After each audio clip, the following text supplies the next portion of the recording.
আসসালামু আলাইকুম। চলে এলাম আবার একটি দুর্দান্ত ভিডিও নিয়ে। হ্যাঁ বন্ধুরা, আপনারা আমাকে বেশি বেশি করে সাপোর্ট দেন, ইনশাল্লাহ আপনাদের মাঝে আমি উৎসাহিত হয়ে আরও ভালো ভালো ভিডিও আনতে কিংবা সমালোচনা ইউটিউবারদের নিয়ে করতে উৎসাহিত হব। তো বন্ধুরা, আমরা দেখতে পাচ্ছি এই যে ব্যাপারী পরিবার অর্থাৎ তিশা পরিবার ইউটিউবে একটা ধারাবাহিকতা বজায় রাখে। যে কেউ একজন শুরু করে, তারপরে সেটা ধারাবাহিকতায় সবার ভিডিওতে একই ধারায় পর্যায়ক্রমে আমরা দেখতে থাকি। কারণ এতে ভিউ যে বাড়ে, ঠিক যেমন ধরুন বাচ্চা হওয়াটা শুরু করলো খুকি, খুকির পরে খুকির শাহিন অর্থাৎ শারমিন, খুকির যে বড় যা সে, তারপর এখন শুরু করলো তানজিলা, তারপর মিম। আর এই ধারাবাহিকতায় আমরা জানতে পারলাম শারমিন পড়বে না। শারমিন কোন একটা উসিলায় তার হাজবেন্ড রাজ বলে দিয়েছে যে শারমিনের বেবি হবে না, তাই তার আগের হাজবেন্ডটা চলে গিয়েছে। যাই হোক, ভালোই করেছে ব্যাপারটা ক্লিয়ার করে, কারণ আমরা সবাই এটা নিয়ে আলোচনা করছিলাম। আসলে অসুখ তো অসুখে, এটা কারোর হাতে না। প্রত্যেক মেয়েই মা হতে চায়, যদি হতে না পারে সেটা আসলে কষ্টের একটা জায়গা। এটা নিয়ে আমি আসলে কথা বলতে চাই না, কিংবা সমালোচনার হাত কিংবা কথা বলার অধিকার আমাদের নেই, কারণ সবই উপরওয়ালার হাতে। তো যেটা নিয়ে আমরা সমালোচনা করতে পারি, যেটার হাত আমাদের আছে, যেটা আমাদের চোখে দৃষ্টিকটু, যেটা আমাদের সমাজের চোখে দৃষ্টিকটু, সেটা নিয়ে তো আমরা সমালোচনা করতেই পারি নাকি? এটা যদি কেউ গীবত বলে, কেউ অন্য কোনো কিছু বলে, তাহলে করার কিছু নেই। সমালোচনা তো সমালোচনাই, কারণ তারা করতে পারবে আর আমরা বলতে পারবো না, তা তো হয় না। আমাদের দায়িত্ববোধ থেকে আমরা সচেতনতা আলোচনা করতেই পারি। আলোচনা কাজ করলেই না হয় সমালোচনা করে সে। তোমরা যেসব কাজ করছো, এই যে এবার কিন্তু ধারাবাহিকতায় বাচ্চা হওয়া না, বিয়ে হওয়াও নাই, স্বামীর সঙ্গে অভিমান করে চলে যাওয়া, বাপের বাড়ি চলে যাওয়া, যেটা শুরু করেছে শারমিন রাজ। আর সেটা কিন্তু এখন ধারাবাহিকতায় চলছে আমাদের বুড়ি তিশার ক্ষেত্রে।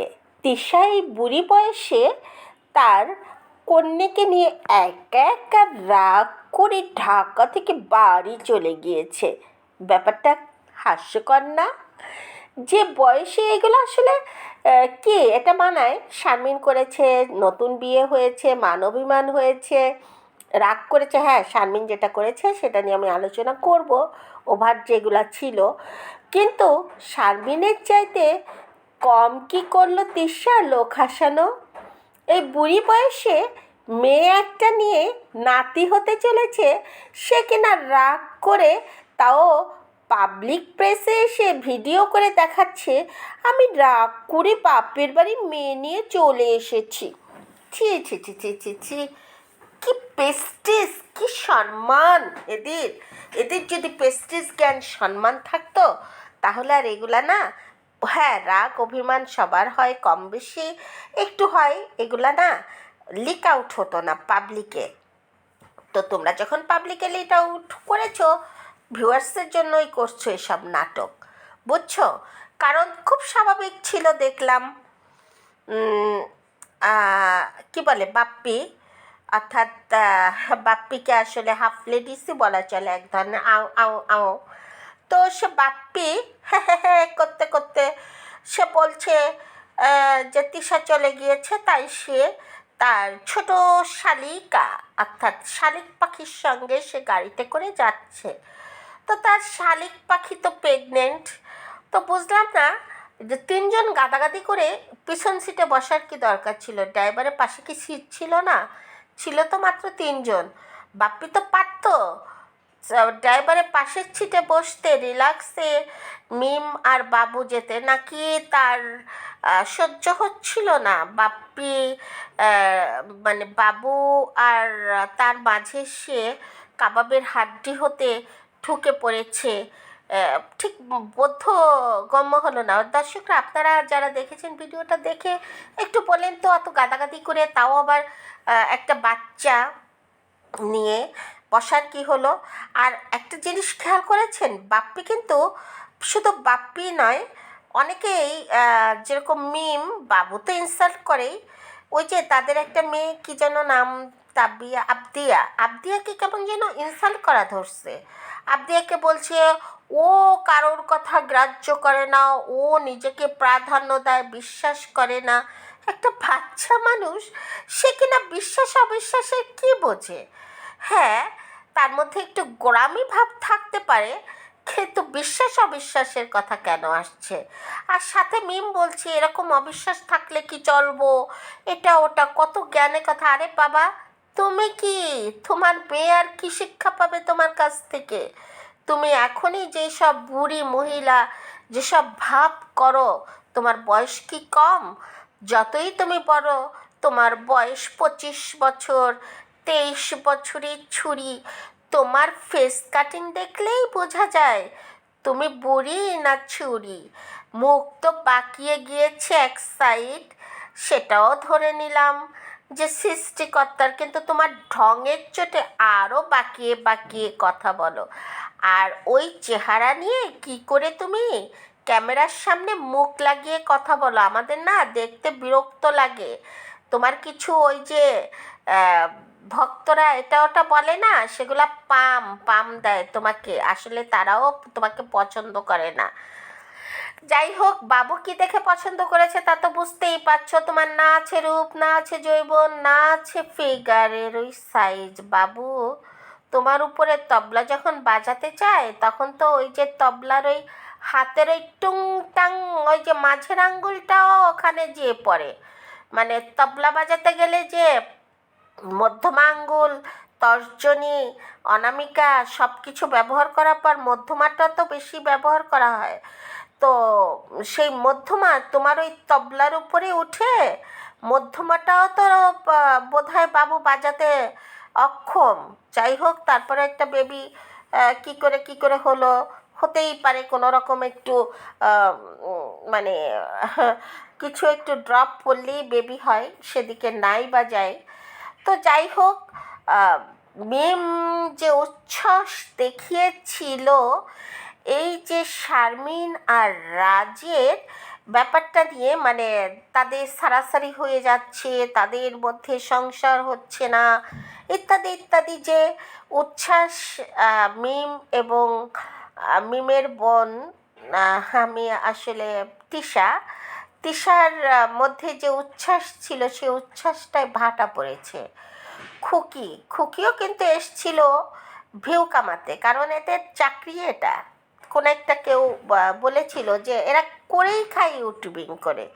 তো ইউটিউবে যেখানে মানে সাংবাদিকের মতো যেখানে যা কিছু হবে তাই ওরা ক্যামেরা নিয়ে সংবাদ গ্রহণ করতে চলে যাবে, সেটা দেখিয়ে দেখিয়ে ওরা খাবে। তো খুকি এসছিল, এখানে একটা রমরমা ব্যবসা চলছে রাজ এবং শারমিনকে নিয়ে, সেই ব্যবসা ধরার জন্য খুকি ঢাকা ঘুরে গেল।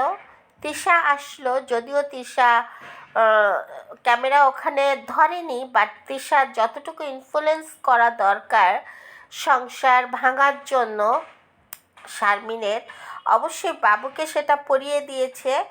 আর বাবু হলো এই যে বাবু যে তার বোনের অসুবিধার কথা শুনে ছুটে গিয়েছিল, খুব খুশি হলাম। বোনের অসুবিধার কথা শুনে বাবু তো যেতেই পারে, ভাই তো। বাট যাওয়ার পরে কি হলো, যাওয়ার পরে ওই যে মোটরসাইকেল আর মোবাইলটা কেড়ে নিয়ে বাবুর দায়িত্ব ছিল সংসার ভাঙার। তাই সে উত্তেজিত হয়ে এই যে রাজের বাপ মাকে ধাক্কাধাক্কি, রাজকে ধাক্কাধাক্কি, এগুলা করে গুন্ডামি একটা ভাব দেখিয়ে মিমের ইনফ্লুয়েন্সে হোক আর মিমের কথা মতো হোক, মিম না বললে তো আর সে এক পাও যায়নি, যেমন এখন যাচ্ছে না, কারণ মিম এখন পারমিশন দিচ্ছে না। কারণ ওই যে গোড়া কেটে আগায় পানি দেওয়ার দরকার নেই, তো গোড়া তো কেটেই দিয়েছে, তাই ভেবেছিল যে সংসার আর টিকবে না, এত মারামারি করেছে, কিংবা পাবলিক প্লেসে এসে বলেছে মা তার বাবা মা বাড়াবাড়ি করেছে, বাবু মেরেছে, এটা একটা প্রতিশোধমূলক একটা কথা, মানে প্রতিশোধ নেওয়া হয়ে গেল মিমের, যে বাবু মেরেছে। বাবুর সাথে শারমিনের যে ঝগড়া ছিল, প্রতিশোধ নেওয়ার ছিল, সেটা নিয়ে ফেলেছে। তো এখন যখন সংসারটা ভাঙার কথা শুনছিল, তখন তাদের মধ্যে একটা উৎফুল্ল ভাব ছিল, বাট এখন সে উৎফুল্ল ভাবটা অতটা নেই। মিম এখন আবার অসুস্থ। যাই হোক, সেটা বাদই দিলাম। তো ধারাবাহিকতা যে সুর বেজেছিল যে শারমিন এবং রাজের বোধহয় সংসার করা হবে না, বাট রাখে আল্লাহ মারেকে। আল্লাহ যদি জুটি রেখে থাকে, আল্লাহ যদি রাজের ঘরে শারমিনের ভাত লিখে থাকে, তাহলে কোনো মানুষ কিছুই করতে পারবে না। তো সেই অবস্থা। তো বোধহয় আমরা দেখতে পেলাম যে রাজ ঢাকা আসছে শারমিনের সঙ্গে ফয়সালা করতে, শারমিনকে নিতে। বাট এটা বুঝলাম না, শারমিন নাকি বলেছে তাকে আংটি আর ব্রেসলেট নিতে। আপনারা ইতিমধ্যে ছবিটা দেখে ফেলেছেন যে ব্রেসলেট, ওই ব্রেসলেটটা গিফট করেছিল, রূপার ব্রেসলেট গিফট করেছিল শারমিন, সেটা নিয়ে যেতে বলেছে, সেটা দিয়ে দিবে, এবং ফার্নিচারগুলোও দিয়ে দিবে। আংটিটা দিয়েছিল শ্বশুরবাড়ি থেকে, সেটাও দিয়ে দিবে। কিন্তু কেন কেন এগুলা দিয়ে দিবে? যদি সংসারই করবে তাহলে এগুলা নিয়ে যাওয়ার কথা শারমিন কেন বললো? এটা আসলে আমরা ওয়েট করতে হবে আজ, যে তারা যে একসঙ্গে বসছে, সেই বসার ফলাফলটা কী। তবে আমি বলবো যে শারমিন জেনে বুঝে তবে এ পথে পা দিয়েছে। আর রাজ যে গায়ে হাত তুলেছে, এটা আসলে কতটা বিশ্বাসযোগ্য সবাই বললেও আমি ঠিক বিশ্বাস করতে পারছি না। কারণ প্রতিনিয়তই তারা ভিডিও প্রতিদিন শো করেছে, সেখানে এমন কোনো মানে দেখি নাই। বরং দেখেছি যে শারমিন খারাপ ব্যবহার করেছে, রাজ নয়। রাজ তাকে ম্যাডাম ম্যাডাম বলে ডাকতো, সে টাকার খাতিরে হোক আর যেভাবেই হোক। তো ম্যাডাম বলে ডাকতো, তাকে যথেষ্ট তোয়াজ করতো। শারমিন ঘুমিয়ে থাকতো, রাজ একা একা উঠে চা এটা ওটা নিজেরটা নিজে করতো। শারমিন আসলে শারমিন তো বরাবরই একটু শুনতাম ওর মাজায় ব্যথা এটা ওটা, হয়তো বা সাংসারিক জীবনে এসে প্রত্যেক জায়গায় থাকে না, ওর যেহেতু বেবি হবে না, হয়তো ওর একটা দুর্বলতা আছে, কোথাও একটা অসুখ আছে, যেটা আমি আসলে বলতে বাধ্য হচ্ছি যে রাজের সঙ্গে বিয়ে হওয়ার পর স্বাভাবিক স্বামী স্ত্রীর ওই জায়গাটা যখন ব্যবহার করেছে, তখন হয়তো বা সে অসুস্থ ব্যথাবোধ করাতে সে ট্রিটমেন্টে প্রায় যেত, মাজা টাজায় থেরাপি দিতে যেত। বাট যে কথা উঠছে মার্টারের কথা, এগুলো আদৌ ঠিক নয়। কারণ আমরা শারমিনকে দেখেছি বিভিন্নভাবে রাজকে ইনফ্লুয়েন্স করতে, বিভিন্ন সাজগোজ এটা ওটা, একদম রাজের কথা শুনতো না। সেটা নিয়ে বহু কমেন্টস, বহু ভিউয়ার্স করেছে। তো আজকে যখন রাগ করে শারমিন চলে গিয়েছে, তখন কেন ওই যে কেচো বেলাল, অর্থাৎ শারমিনের বড় ভাই কেচো বেলাল কি বলেছে, এটা শুনে রাজকে দোষারোপ করা একেবারেই আমাদের উচিত হবে না। আমরা দেখি, আমরা শারমিনের মুখ থেকেই শুনবো কি ঘটেছিল ইনশাল্লাহ। তো আরেকটা কথা, আপনারা হয়তো বা ভাবছেন আমি রাজের পক্ষ নিচ্ছি, একদম না। রাজ অবশ্যই একটা কি বলবো, অবশ্যই একটা কালপিট না হলে দুটো স্ত্রী তার কেন গেল? প্রথম স্ত্রী যেতেই পারে, বাট দ্বিতীয় স্ত্রী কেন গেল? তাও আবার দুপক্ষেরই দুটো ছেলে নিয়ে তারা ভেগে গিয়েছে। তো নিশ্চয়ই রাজের মধ্যে এমন কিছু আছে যেটা আসলে এখানে অপ্রকাশ্য এখনও থেকে গিয়েছে। ইনশাল্লাহ প্রকাশ্যে আসবে। তো বন্ধুরা, আবার ভিডিও দেবো ইনশাল্লাহ, নতুন কোনো ভিডিওতে আবার দেখা হবে। ততক্ষণ পর্যন্ত আমাকে সাপোর্ট দিন। সবাই ভালো থাকুন, সুস্থ থাকুন। ইনশাল্লাহ আবার নতুন কোনো ভিডিও নিয়ে হাজির হব। আজকের মতো আল্লাহ হাফেজ।